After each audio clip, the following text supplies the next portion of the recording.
Never before ever after national highway పై ఆకర్షణీయమైన commercial plots చదరపు గజం కేవలం 5,999 రూపాయలకే. Ganesh real estates. మరిన్ని వివరాల కోసం సంప్రదించండి 9366777775. పులివెందుల ఒంటిమిట్ట జడ్పీటీసీ ఉప ఎన్నిక పోలింగ్ కోసం అధికారులు కట్టుదిట్టమైన ఏర్పాట్లు చేస్తున్నారు.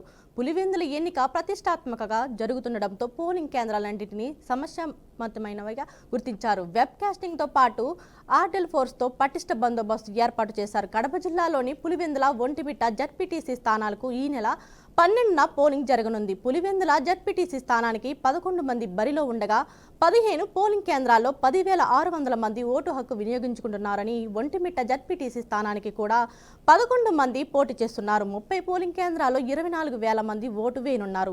దీనిపై మరింత సమాచారాన్ని మా ప్రతినిధి కృష్ణ అందజేస్తారు. కృష్ణ, చెప్పండి. Thank you Kalyani. అయితే రేపు దినాన ఏదైతే పులివెందుల కావచ్చు, అదేవిధంగా ఒంటిమిట్టలో కూడా పూర్తి స్థాయి అయితే డిప్యూటీకి సంబంధించి ఉప ఎన్నిక అయితే నిర్వహించడం జరుగుతుంది. ఈ నేపథ్యంలో చూసిన పూర్తి స్థాయి అయితే ఈ యొక్క ఉప ఎన్నిక కూడా దాదాపు 24,000 మంది పైచులపై అయితే ఒంటిమిట్ట లో అయితే జడ్పీటీకి సంబంధించి పోలింగ్ వద్ద అయితే పోలింగ్ ప్రక్రియ అయితే నిర్వహించడానికి అయితే ఉన్నారైతే మొత్తానికి చూస్తే ఏది ఏమైనా కూడా పూర్తి స్థాయి అయితే ఈ యొక్క పోలింగ్ ప్రక్రియకి ఏదైతే పిఓలు కావచ్చు, ఒక పోలింగ్ స్టేషన్ లో 5 మంది పిఓలు, అదే విధంగా దాదాపు 650 మంది పైచీలకు పోలీస్ శాఖ వారు కూడా విధులలో ఉన్నట్లయితే తెలుస్తుంది. అయితే మొత్తానికి చూస్తే ఏదేమైనప్పుడు కూడా అందరికీ ఎవరికి అవాంఛనీయ సంఘటనలు జరగకుండా ఎంతో ప్రతిష్టాత్మకంగా ఏర్పాట్లు అయితే చేసినట్లయితే తెలుస్తుంది. అయితే మొత్తానికి రేపటి దినాన జరగబోయే ఉప ఎన్నిక ఏదైతే ఉందో అటు పులివెందులు కావచ్చు, ఇటు ఒంటిమిట్టలో కావచ్చు, పూర్తి స్థాయి అయితే సజావుగా జరగాలంటూ కూడా జిల్లా కలెక్టర్ శ్రీధర్ కావచ్చు, అదేవిధంగా ఎస్పీ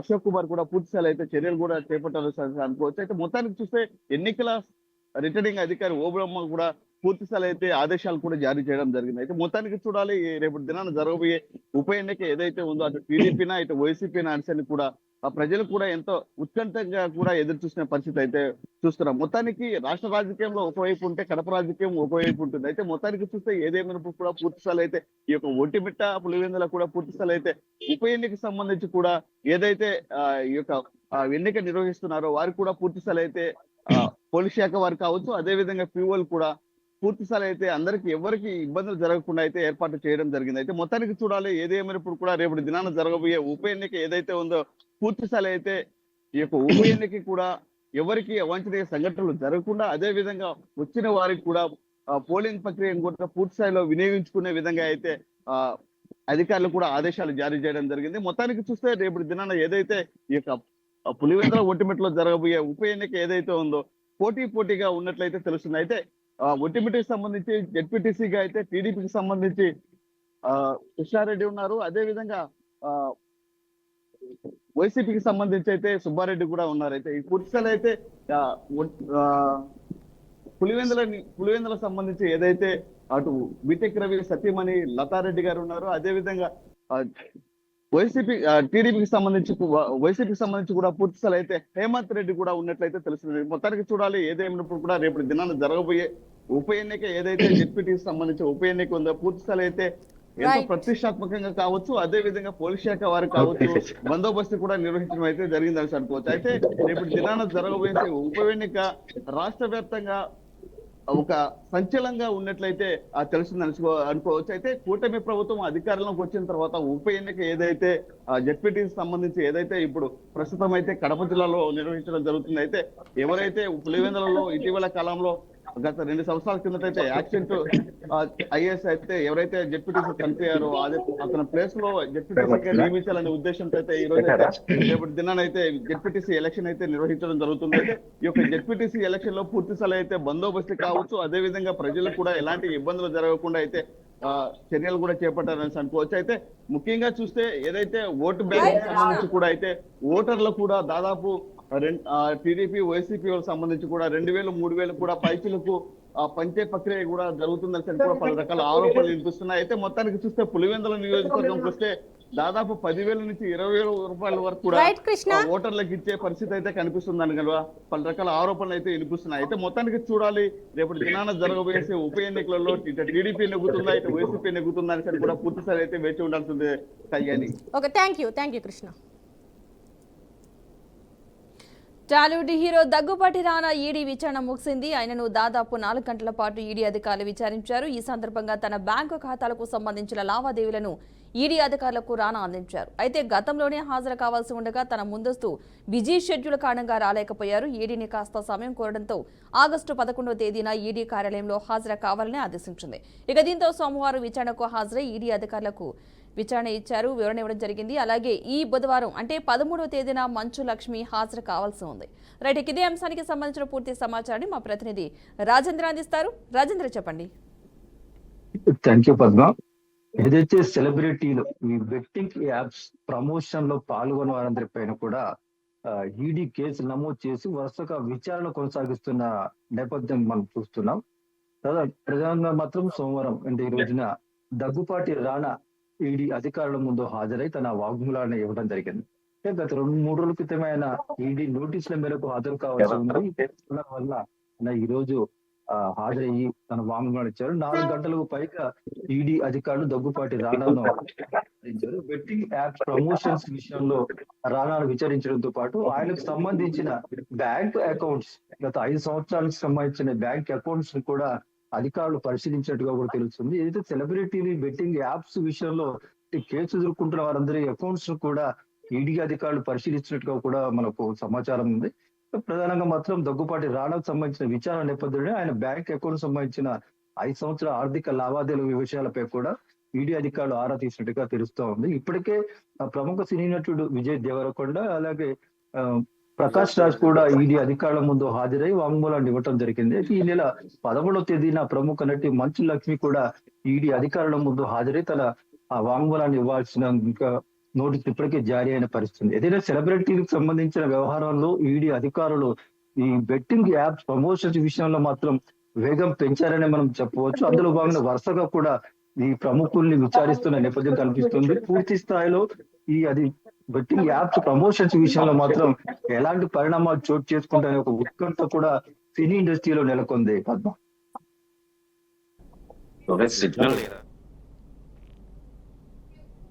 రైట్గా జీతాలు పెంచాలంటూ తెలుగు సినీ పరిశ్రమలోని కార్మికులు చేపట్టిన ఆందోళన ఎటూ తేలడం లేదు.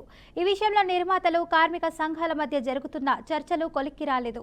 సినీ కార్మికుల ఆందోళనలు కొనసాగుతున్న వేళ టాలీవుడ్ విషయంలో 2 తెలుగు రాష్ట్రాల ప్రభుత్వాల తీరు ఆసక్తికరంగా మారింది. ఏపీ సినిమాటోగ్రఫీ మంత్రి కందుల దుర్గేష్తో తెలుగు సినిమా నిర్మాతలు కొందరు భేటీ కాగా, తెలంగాణ సినిమాటోగ్రఫీ మంత్రి కోమటిరెడ్డి వెంకటరెడ్డితో పాటు ఫిలిం ఫెడరేషన్ భేటీ అయ్యారు. ప్రొడ్యూసర్లు ఏపీ మంత్రి వద్దకు, కార్మికులు తెలంగాణ మంత్రితో భేటీ సినీ రాజకీయ వర్గాల్లో ఆసక్తిగా మారింది. ఇదే అంశానికి సంబంధించి పూర్తి సమాచారాన్ని మా ప్రతినిధి సాంబశివరావు అయితే అందిస్తారు. చెప్పండి సాంబశివరావు.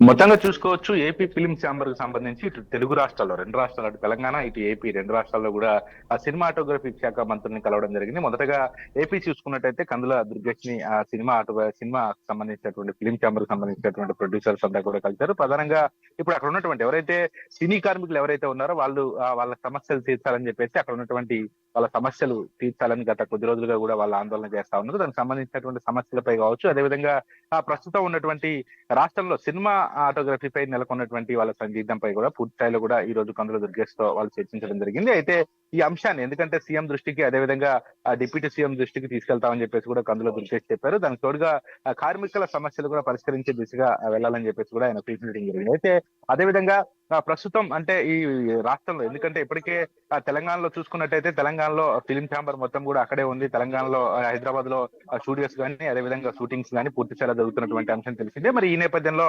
ఏపీలో కూడా దానికి సంబంధించి డెవలప్మెంట్ చేయాలని చెప్పేసి దానికి ఆ స్టూడియోలకు సంబంధించి ఒక పక్క సినిమాలు తీసుకోవడానికి వైజాగ్ కావచ్చు, అదేవిధంగా విజయవాడ, అరకు ప్రాంతాల్లో పూర్తి స్థాయిలో కూడా సినిమాలు తీసుకోవడానికి అనుగుణంగా ఉన్నటువంటి ప్రాంతాలు ఉన్నాయి. కాబట్టి ఇక్కడ సినిమా ఇండస్ట్రీకి సంబంధించినటువంటి పెద్దలు కూడా ఇక్కడ పూర్తి స్థాయిలో దృష్టి పెట్టాలి. దానికి సంబంధించినటువంటి సౌకర్యాలు ఏదైతే సినిమా ఇండస్ట్రీకి సంబంధించినటువంటి సౌకర్యాలు ఉంటాయో అవన్నీ కూడా కల్పించడానికి ఏపీ ప్రభుత్వం సిద్ధంగా ఉందని కూడా కందుల దుర్గేష్ చెప్పారు. అయితే దానికి తోడుగా ఎందుకంటే ఇక్కడ సినిమాకి సంబంధించినటువంటి అంశాలు కావచ్చు, అదేవిధంగా షూటింగ్స్ కావచ్చు, ఇక్కడ కొన్ని స్టూడియోలు కనుక నెలకొల్పినట్లయితే ఎవరైతే యువకులు ఎవరైతే ఉన్నారో, నిరుద్యోగులు ఎవరైతే ఉన్నారో వాళ్ళకు కూడా కొంత ఉపాధి అవకాశాలు కల్పించే అవకాశం దొరుకుతుంది. దానికి తోడుగా ఎవరైతే సినిమా ఫీల్డ్ మీద ఆసక్తిగా ఉన్న వారికి కూడా ఒక అవకాశం దొరుకుతుందని చెప్పి కూడా కందుల దుర్గేష్ వాళ్ళకు సూచించారు. అదే దానికి తోడుగా అలాగే మళ్ళీ ఫిలిం ఛాంబర్ కి సంబంధించినటువంటి మరికొంతమంది ప్రొడ్యూసర్లు తెలంగాణలో ఉన్నటువంటి సినిమాటోగ్రఫీ శాఖ మంత్రి కూడా కలవడం జరిగింది. అక్కడ ఉన్నటువంటి ప్రస్తుతం అయితే తెలంగాణలో పూర్తి స్థాయిలో కూడా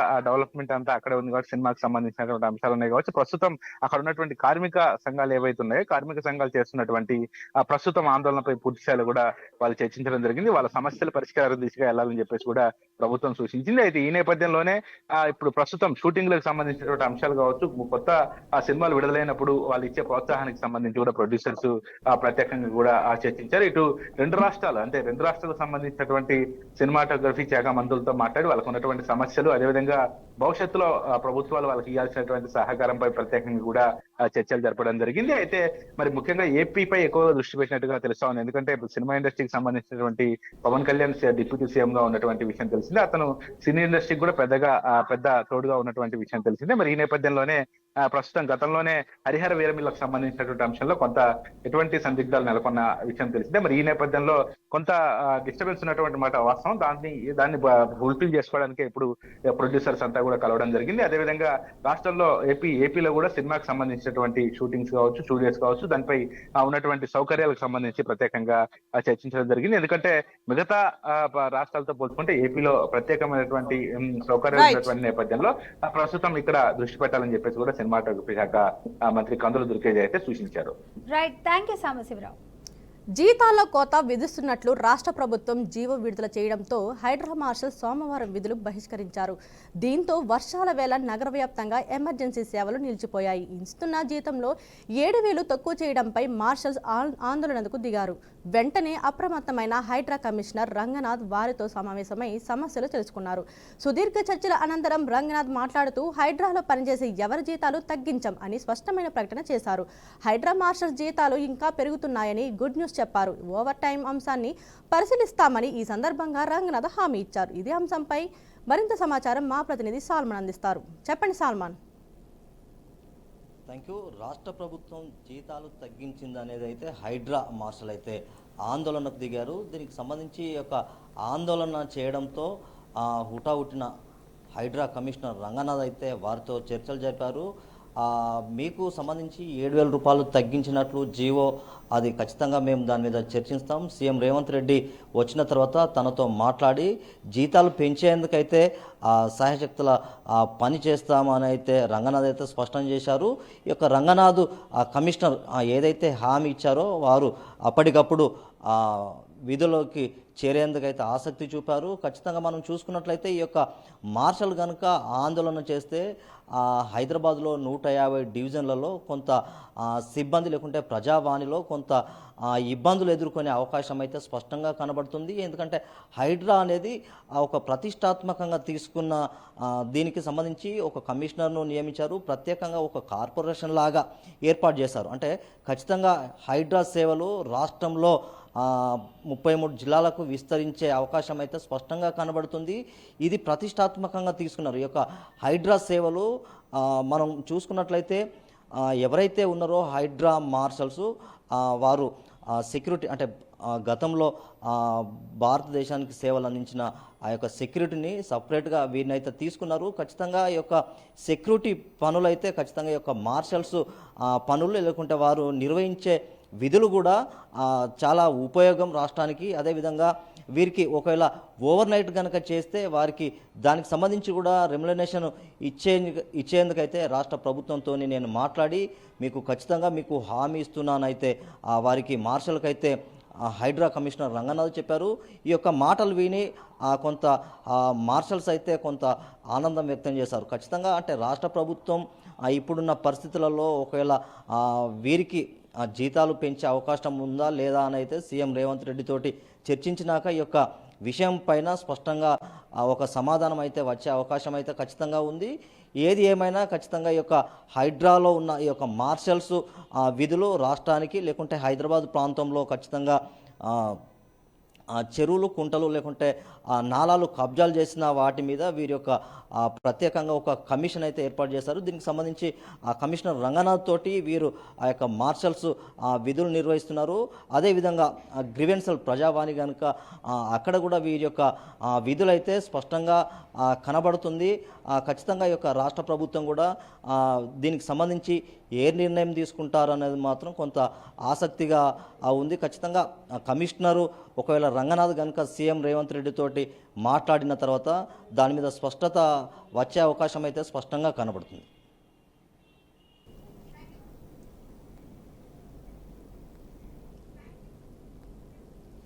ఎన్నికల సంఘానికి వ్యతిరేకంగా ఇండియా కూటమి చేపట్టిన మార్చ్ తీవ్ర ఉద్రిక్తతలకు దారితీసింది. లోక్సభ ప్రతిపక్ష నేత కాంగ్రెస్ అగ్రనేత రాహుల్ గాంధీ ఆధ్వర్యంలో సోమవారం ఉదయం పార్లమెంటు భవన్ నుంచి ఈసీ ఆఫీస్కు ర్యాలీ చేపట్టారు. విపక్ష ఎంపీలంతా ఈ మార్చిలో పాల్గొన్నారు. అయితే ఈ ర్యాలీకి అనుమతి లేదంటూ భద్రతా దళాలు అడ్డుకున్నాయి. దీంతో నేతలు పోలీసుల మధ్య తీవ్ర వాగ్వాదం చోటు చేసుకుంది. ఇంకోవైపు అఖిలేష్ యాదవ్ సహా పలువురు ఎంపీలు బారికేడ్లు దూసుకుంటూ వెళ్లిపోయారు.